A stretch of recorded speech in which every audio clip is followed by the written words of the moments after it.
अशोक जी, अशोक जी, कहाँ हैं आप? हेलो। ये क्या, गौतम बुद्ध का पोज? मकान मालिक को दे रहा हूँ मैं भाड़े का डोज। वो तो चला गया, अब आप नीचे उतर आइए। मैं रोज रोज आपको तकलीफ देता हूँ। I am sorry. कोई बात नहीं। खैर, ये लो। अरे नहीं नहीं। अरे ले लो, गाजर का हलवा है। मैं खामखा आपको तकलीफ देता रहता हूँ।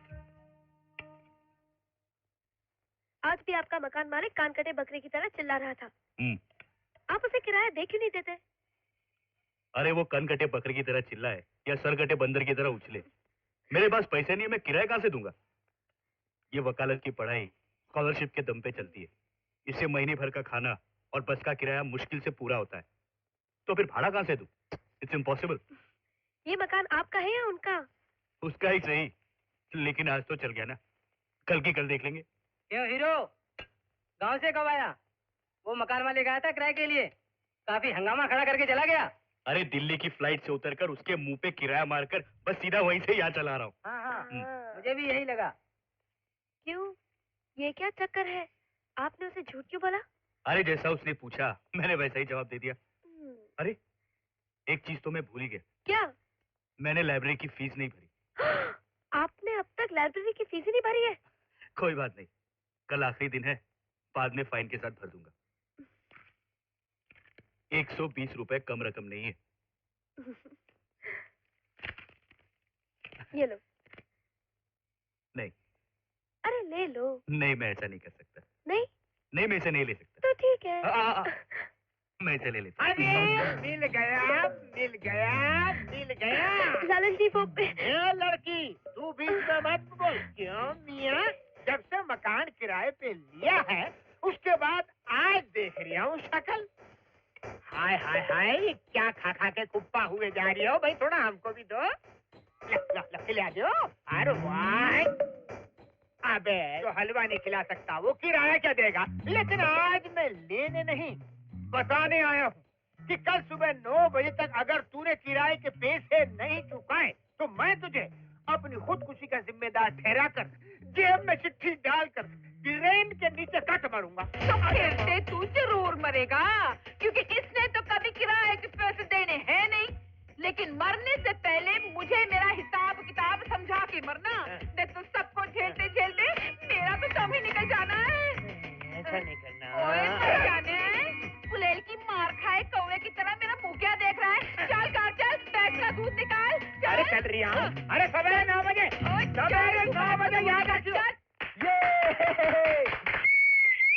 ए, उसके बाद क्या हुआ बता ना। अरे यार, कोर्ट का टाइम हो गया, गुरुजी हम लोगों का वेट कर रहे होंगे। चलो। हाँ चलो चलो चलो। बिल्डिंग इंडिया में बनवाता है और चाहता है कि उसकी नींव मैं अमेरिका तक डालूं।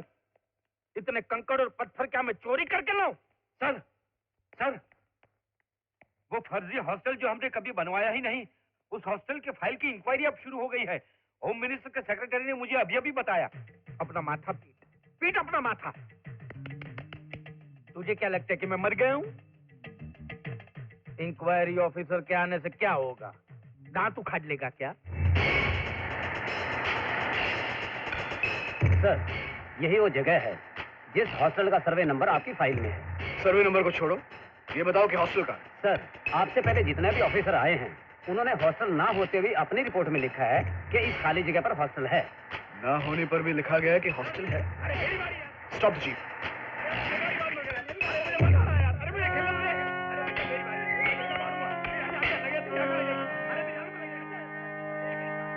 मुझसे मजाक कर रहे हो? तुम्हारा मतलब है कि इतने दिनों तक बगैर हॉस्टल बनाए हुए दुनिया को बताते रहे कि हॉस्टल बना हुआ है? It's impossible. आप अपनी आंखों से देख तो रहे हैं सर। इधर आओ।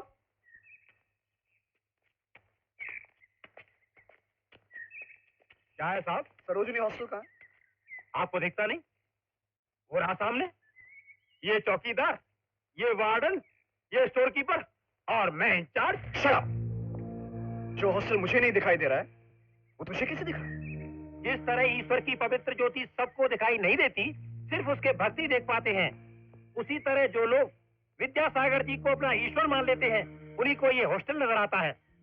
इस 7 मंजिल की बिल्डिंग को बनाने में हमने अपना सारा खून पसीना एक कर डाला साहब। पूरा मार्बल लगेला साहब, और चिकनाई इतनी है कि आदमी संभल के नहीं चले तो गिर जाए। हाँ। तुम्हें क्या मैं पागल नजर आता हूँ? बताओ सच क्या है? सच नंबर 1, यहाँ पर सरोजनी हॉस्टल है। सच नंबर 2, इसकी छत के नीचे 1000 बच्चे रहते हैं। सच नंबर 3, जिन पर हर महीना 3 लाख रुपया खर्च होता है। जल्दी लिख लो वरना भूल जाओगे।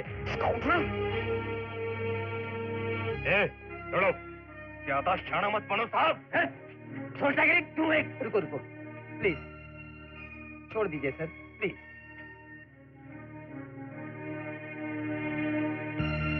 हमने जो बोला है वही लिखना, समझे? हाँ। चलो।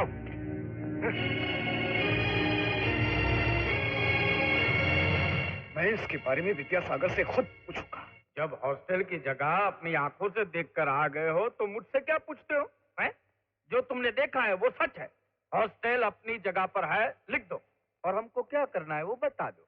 आपको वहाँ हॉस्टल बनाना पड़ेगा विद्यासागर, नहीं तो सरकार को वो जमीन वापस करनी होगी, साथ ही वो 2 करोड़ रुपए भी जो तुमने बिल्डिंग बनाने के लिए सरकार को धोखा देकर लिए हैं। आपको अपने सारे गुनाह कबूल करने पड़ेंगे। थैंक्स। जंगली कबूतर की तरह गुटर गुं मत करो। पहले ये बताओ कि तुम हमारी परमिशन के बगैर वहां गए ही क्यों? वो मेरी ड्यूटी है। झूठ, बड़ा ड्यूटी वाला। वो जगह देखने से पहले तुम्हें मुझे देखना चाहिए था। ये तुम्हारी असली ड्यूटी है। लुच्चे लफंगों की इज्जत करना सिंसियर ऑफिसर्स का काम नहीं है। अबे साले चुप। ठहरो ठहरो ठहरो। अबे ओ सिंसियर, ना ही मैंने वहां हॉस्टल बनाया है और ना ही मैं बनाऊंगा। लॉ को रखा दाईं जेब में, पॉलिटिक्स को रखा बाईं जेब में और हॉस्टल को बंद कर दिया फाइल में। बस जिए जा रहा हूँ इसी चक्कर में। तुम्हारे जैसे सिंसियर ऑफिसरों का शेयर भी मैंने रखा है, देता हूँ, लेके जाओ। तुझ जैसे आदमी को छोड़ दिया तो पूरे देश को ही फाइल में दबा देगा। 24 घंटे के अंदर मैं तुझे बताऊंगा कि मैं कैसा अफसर हूं। अबे पॉलिटिक्स जी, ये हमें कितनी मोहलत देके गया? 24 घंटा। इसका आधा कितना होता है? 12 घंटा। मैं तो उसको उतनी ही मोहलत देता हूँ प्रभु। सर, अपनी सर्विस में मैंने बड़े से बड़े धोखेबाज देखे हैं सर, लेकिन इस तरह हवा में किला बनाकर झूठे दावे करने वाला एक नहीं देखा है। हमें इसके खिलाफ जल्द से जल्द एक्शन लेना चाहिए सर। सर, ये रही कॉर्पोरेशन की रिपोर्ट, जिसमें वहां कोई भी बिल्डिंग न होने का सबूत है। ये देखिए, जनगणना के दफ्तर में साफ साफ लिखा है कि उस हॉस्टल में रहने वाले बच्चों का इस शहर में कहीं नामो निशान भी नहीं। उस फर्जी बिल्डिंग में बिजली के कनेक्शन ना होने का इलेक्ट्रिसिटी बोर्ड का स्टेटमेंट। सर, ये सारे सबूत जाहिर करते हैं कि वहां कोई हॉस्टल बना ही नहीं। ये लो। ये क्या है सर? तुमने विद्यासागर से रिश्वत मांगी, बड़े अफसरों को इस साजिश का पता चल गया, इसलिए ये रहा तुम्हें नौकरी से निकाले जाने का ऑर्डर। ये तो सरासर नाइंसाफी है सर। आई एम सॉरी, ये साबित करना तुम्हारा काम है। आई सी। मुझे अपनी नौकरी के जाने का कोई दुख नहीं है सर। तकलीफ तो इस बात की है कि दिन दहाड़े अंधेरगर्दी हो रही है। अब आप ही बताइए, मैं आपके लिए क्या कर सकता हूँ? मैंने बहुत से वकीलों से बात की है सर। सभी कहते हैं कि विद्यासागर दोषी है, कानून की नजर में वो गुनहगार है, मगर कोई भी उसके खिलाफ केस लड़ने के लिए तैयार नहीं है। अगर यही रवैया है तो फिर इन कोर्ट कचहरियों की जरूरत क्या है? लॉ एंड ऑर्डर का ढोंग किस लिए?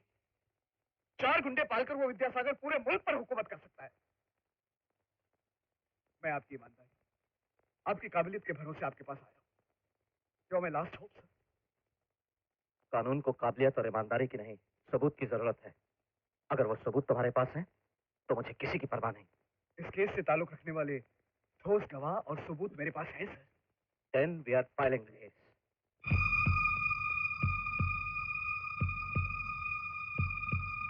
Well, now we all know the details of the case. Ravi, अगर तुम होते तो इस केस को कैसे डील करते? सर, इस केस के बारे में हम सब एक ही फैसले पर पहुंचे हैं। हाँ, कौन सा फैसला? सर, हमसे पूछने से अच्छा आप अशोक से ही पूछ लीजिए। हाँ, मैं भी यही चाहती हूँ। उससे क्या पूछूं? उससे पूछूंगा तो एक ही जवाब मिलेगा कि विद्यासागर के जिस्म के टुकड़े टुकड़े कर दो। अगर आप मेरी बात माने तो उसका सोल्यूशन यही है, लेकिन आप तो मेरी बात मानेंगे नहीं, इसलिए एक छोटा सा आइडिया। क्या है? सरोजिनी हॉस्टल की बिल्डिंग जो बनवाई नहीं गई, लेकिन दावा है कि बनवाई गई है, कह दीजिए कि गिर गई, और उसमें रहने वाले 200 अनाथ बच्चों की मौत हो गई। बस इस बात का मुकदमा विद्यासागर पर फाइल कर दीजिए। मगर जो बिल्डिंग बनी ही नहीं वो गिरेगी कैसे? बनाई नहीं इसलिए गिर गई। जो बिल्डिंग बनी ही नहीं उसके गिरने का मुकदमा तुम किस सेक्शन के अंडर फाइल करोगे? विद्यासागर भी यही पूछेगा और अपने ही जाल में फंस जाएगा। अगर वो ये कहता है कि बिल्डिंग गिरी ही नहीं, तो उसे ये मानना पड़ेगा कि वो बिल्डिंग बनी नहीं थी। लेकिन वो तो कहता है कि उसने बिल्डिंग बनाई है। तो उसे मानना पड़ेगा कि वो बिल्डिंग गिर गई। और अगर मान लेता है तो गिरने से जो नुकसान हुआ है उसका हर्जाना उसे भरना पड़ेगा। अगर वो कहे कि बिल्डिंग नहीं गिरी है तो उसे ये मानना पड़ेगा कि उसने हॉस्टल बनाया नहीं। अगर मान लेता है उसने बिल्डिंग बनाई है तो उसे ये मानना पड़ेगा कि वो बिल्डिंग गिर गई। करेक्ट। हाँ, फौरन उन लोगों को नोटिस भेजिए। अशोक की इस आइडिया से तो उन बदमाशों की हालत बिल्कुल तड़पती हुई मछली की तरह हो जाएगी। आप परेशान मत होइए सर, वो समझता है कि उसने बहुत होशियारी से काम लिया है, लेकिन मैंने उससे कई जोरदार कानूनी पॉइंट सोच लिया है। मुझे तो नहीं लगता है, फिर भी बोल।